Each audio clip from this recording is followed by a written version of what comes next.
welcome back to another episode of Ideal Wealth Growers YouTube channel. Today I want to talk to you a little bit about one of the recent experiences I had when talking to people who contact me and want my advice or want to discuss how they could go about in their investing life, especially with the pandemic hopefully coming to an end and so forth. And so the theme of today's video is, how do I get started if I have made the decision that I would like to get into real estate investing?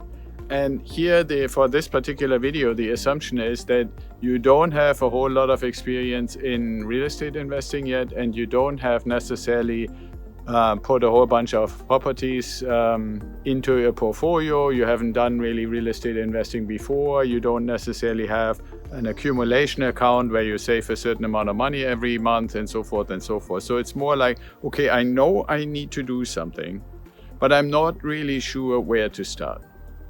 Now, if you have watched any of the videos here on our channel, you know that the strategy that we are actually promoting is called the out-of-state residential real estate turnkey investing strategy, or a variation of those words. Basically saying, okay, I started it myself because I have lived together with the family. We have lived most of the time in locations, in areas around the country where buying a property for the purpose of investing and making and generating cash flow so we can ultimately reach the time freedom point, for which you can find another video here on the channel, is just too expensive. Or what I typically say, these properties don't perform. And what I mean by that is the ratio between how much money you pay for the property and how much rent you get out of the property is not in a good place. What we're looking for as a starting point to say, is it even worth to consider a property, is 1%. Meaning, like, you buy a property for $100,000 and you want $1,000 per month in rent. So like where I live in the San Diego area, you don't get that. We used to live in the Santa Barbara area, we couldn't get that. We used to live in Santa Fe, New Mexico, couldn't get that. Used to live in the San Francisco Bay Area, couldn't get that. So most of the places where we have been living in the last almost 20 years, that was not possible, and that's where the out-of-state component of our investment strategy comes from. Then the next thing to decide was, okay, what kind of things do we want to invest in? Should it be single-family houses? Should it be apartment complexes? Should it be a strip mall? Should it be storage spaces, or all kinds of different things that all fall under this umbrella of real estate? And I just thought it's the easiest is to keep it, in a sense, simple to something that I already know. And what I knew, and what most of us know, is if you ever made it to live in a house, is how is it to buy a house or rent a house and live in a house? That's basically what's considered single family or residential real estate. Yes, there are duplexes, triplexes, fourplexes that fall into that same category. That all is basically the same thing, same rules and so forth. So that's where the residential real estate component comes from. And as soon as you take those two things together and say, okay, so it's out of state and it's residential real estate, you need somebody to help you make it happen. And that's where the turnkey provider comes in. And we made videos about, how do you find a turnkey provider? What are the criteria? So when we have that little bit of an introductory discussion with somebody who contacts me, maybe from Bigger Pockets, or you listen to a podcast that I've been on, or you have basically researched on Google real estate and you found our website, whichever way you ended up being in touch, and we set up a complimentary call and we got together like on Zoom or so forth, and we started talking to each other. So that is just to basically clarify, what are we doing? And there are plenty other people who do other strategies and other ways of investing, even though it's still real estate investment. So if somebody says, well, okay, so the kind of investing you do and the track record and the results and the income and all those kind of things that you generate, I like that. I want that for myself, but I don't know how to really go about it. So then there are two components that are actually relevant.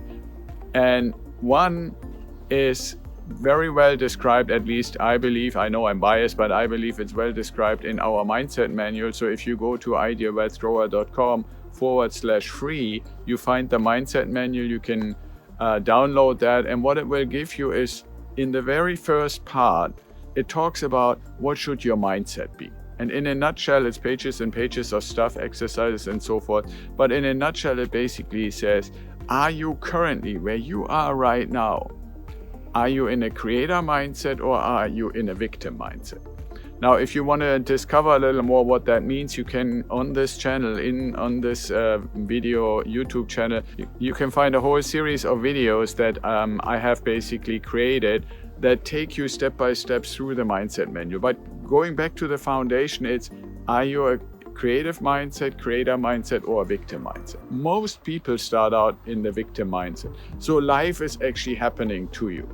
And that is relevant in the context of how do I actually get started. So I hope you find yourself in the creator mindset, but even if you do find yourself in the victim mindset, the first step that I would recommend is to say, okay, so you made the decision that the approach that we are using, that I'm using, that I'm keep adding to reach my time freedom point, and that you want to go get on that journey as well, is this out-of-state residential real estate investing strategy using turnkey providers. The very first thing is that you need to establish what is my current financial situation. I call that the personal balance sheet. And there are, if you go on Google and you put in personal balance sheet, you find all kinds of things, templates and so forth.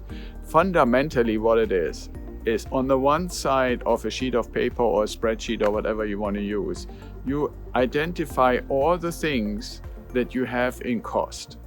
First, you put in all the things that you know to happen every month, like for example, rent, or you have to have a car payment, or you might have a credit card payment, or you might have other things like your utility payments, all those kind of things where you know this is the number for every month. Then you have to probably estimate, or you go to your checkbook and you find out how much do we on average spend, for example, on food, right? And you put that number in as a monthly thing. There are some things that only occur annually, like for example certain insurance, like life insurance for example, or homeowners insurance, and so those kind of things where you only know how much is the number per year, and you want to break this down also to a monthly basis. The reason is you want to identify what is everything that goes out the door every month. And yes, I know it fluctuates a little bit, but on the expense side of your personal balance sheet, that's all the stuff you want to put there. And these templates help you because it kind of gives you a list of things to consider. And then on the other side of that balance sheet is what is coming in and what are the assets. So coming in would be money that you make from a job, money that you may have, maybe you have some dividends that come in. Money that you may get from a side gig, like maybe you used to drive Uber Eats, or you have some kind of Amazon shop that you do, or some other thing where you have additional income.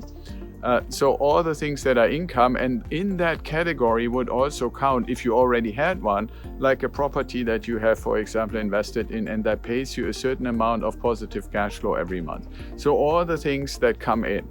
And the balance is ultimately to say, okay, what am I getting in and how much is going out, and what's the balance in between? So what's the difference? Now, ideally, and I hope this is true for you, you want that number to be a positive number, more coming in than coming out. So to the question of, so what do I do when I want to get into this out-of-state residential real estate investing strategy is first establish what is the current status of your personal balance sheet. Then the next step is to say, when I look at this personal balance sheet, what am I doing with the funds that come in? And there's a really great book, or you can also listen to it as an audiobook. It's called The Richest Man in Babylon. And what he basically did and why he became the richest man in Babylon is by putting 10% of all the money that comes in aside into a savings account, or I call it an accumulation account. So nowadays, with our modern technology, you can do the same and you automate it. Anytime something comes into your account, let the system automatically put 10% of that into your accumulation account.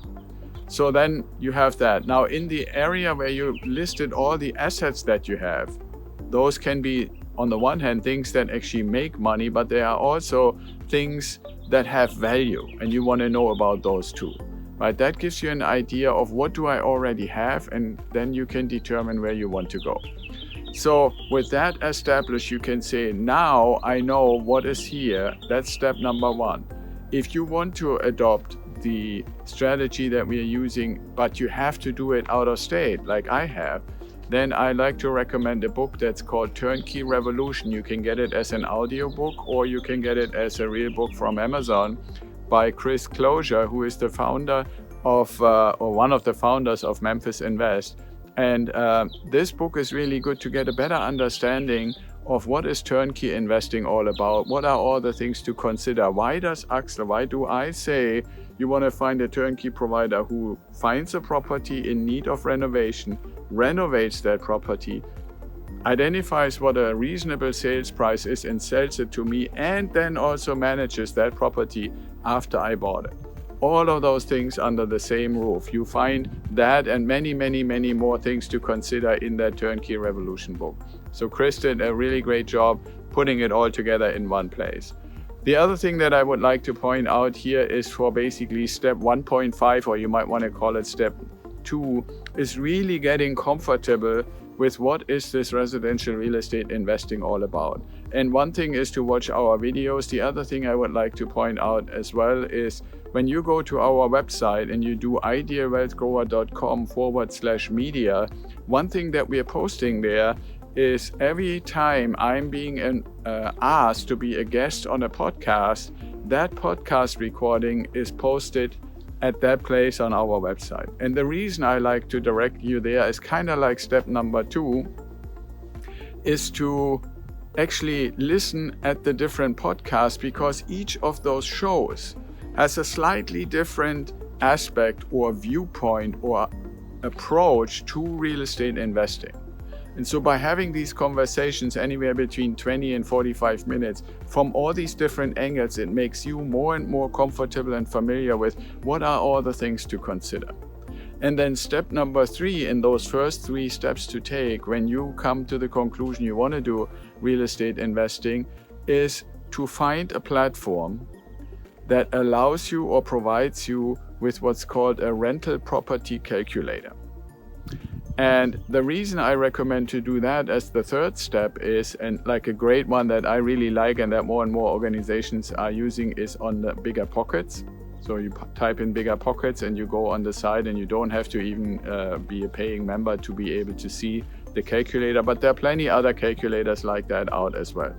Why I'm recommending it is not so much to say, okay, I already have a property that I know I want to invest in. It's more to say, okay, so I want to know, am I a victim mindset or a creator mindset person right now, and how do I transition to creator mindset? Number 2, I want to know what is my personal status in my finances, expenses and income, and where do I want to go, and how do I set up that 10% richest man of Babylon approach? And number 3, how do I get more and more familiar with the terminology and the aspects that I need to do? So for the terminology, you can listen to the podcast and read the book. And for the aspects of actively understanding the numbers, get practice and use properties that you can plug into that calculator for rental property calculator. And when you say, well, where do I find these properties? You can go on any real estate site. Probably the easiest to go on a Zillow. You just go to Zillow.com, put in any address, can even be one in your area or any other address that you might be willing to consider. Take the information and just plug it into a calculator, and then you can see what are all the things that are relevant. So if you take those 3 buckets and the associated information together, you have a really, really good starting point to say, okay, these are the first few things that I should become familiar with, that I can do right now, and they don't really cost you any particular money or memberships or anything. It's more the willingness to commit a certain amount of time on a regular basis to get better and better into understanding how this residential real estate investing actually works and how you can ultimately start developing a passive income portfolio. And so naturally, we're happy to help you on that journey, on these first few steps. But if you say, well, I want to get a little more comfortable myself, I would recommend do those now and start them as soon as you can. And if you want any help, just send us an email to me if you want to get directly to me at axel@idealwealthgrower.com, or you can go on our website. There's a turnkey little template that you can fill out, and on and on and on. So we are really available to you, but those are the first 3 steps that I would recommend for anybody who says, hey, I'm interested in this approach, but I don't really know exactly what to do.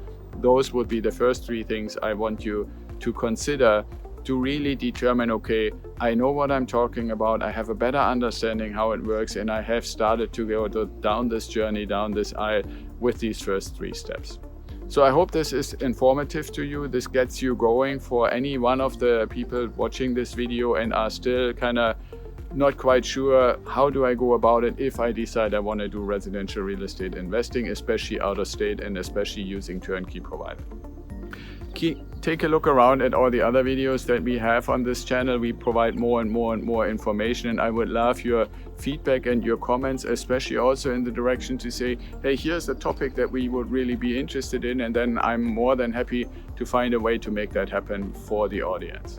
So with that being said, please subscribe. If you haven't subscribed yet, give the video a thumbs up so that the YouTube algorithm knows that you appreciated this video. And the biggest thing I like to ask you, and I think it's a win-win-win situation, is if you share the video and other videos on this channel with your community, with your network, then that helps your network appreciate you for looking out for them. It helps us to actually get the word out that we're making this content, and it helps ultimately the algorithm, because as you know, YouTube is suggesting videos to all the people who look up anything, like whether they're looking at out-of-state investing or real estate investing and so forth. So the more people get access to our videos with your help and with our help, the better we can serve the community. So with that being said, be well, stay safe, and I see you in the next video.